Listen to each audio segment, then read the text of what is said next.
In Pro Tools 10 and earlier, in the Window menu, we had the Workspace and Project browsers. Well, as of Pro Tools 11, we have the new Workspace browser.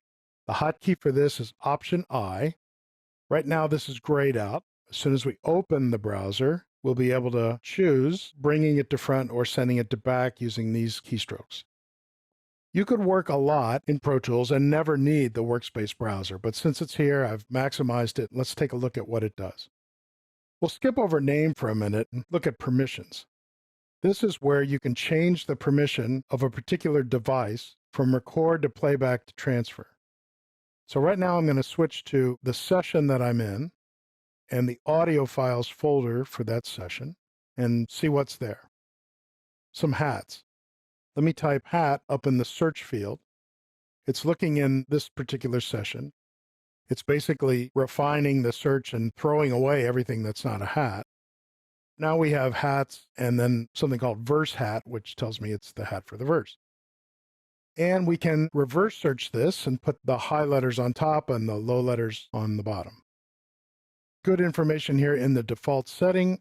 If I right-click on any column name, I get a list of things that I can change this to. It's the same list no matter where you click. You're just changing what you're showing in this particular column. This is kind of nice, a small replication of the waveform, the duration, and when it was indexed.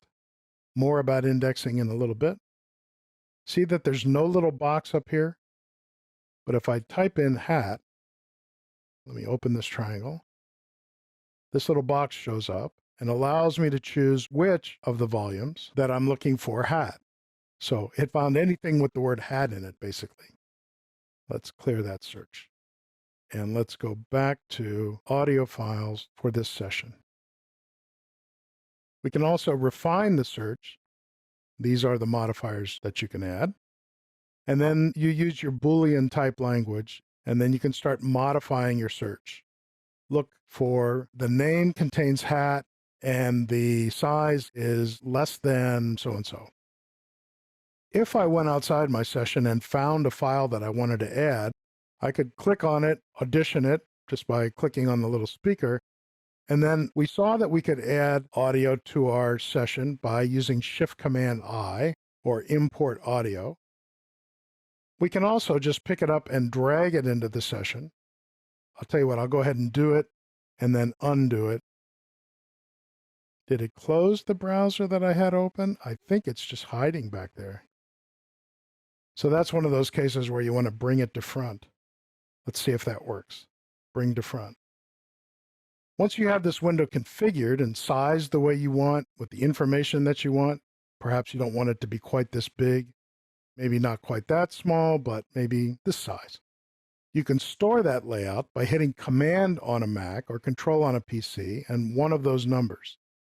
So Command 1, it blinks to tell you that it stored it, and then resize this window a little bit, and Command 5, 1 will take me to that size, 5 will take me to that size.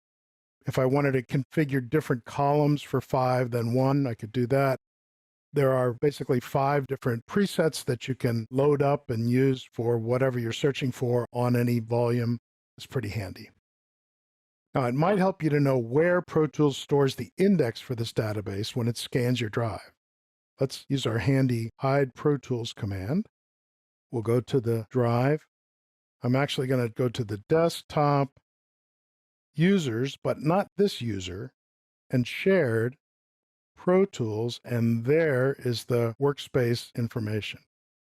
Today, it has been indexing as those drives were being scanned throughout this movie.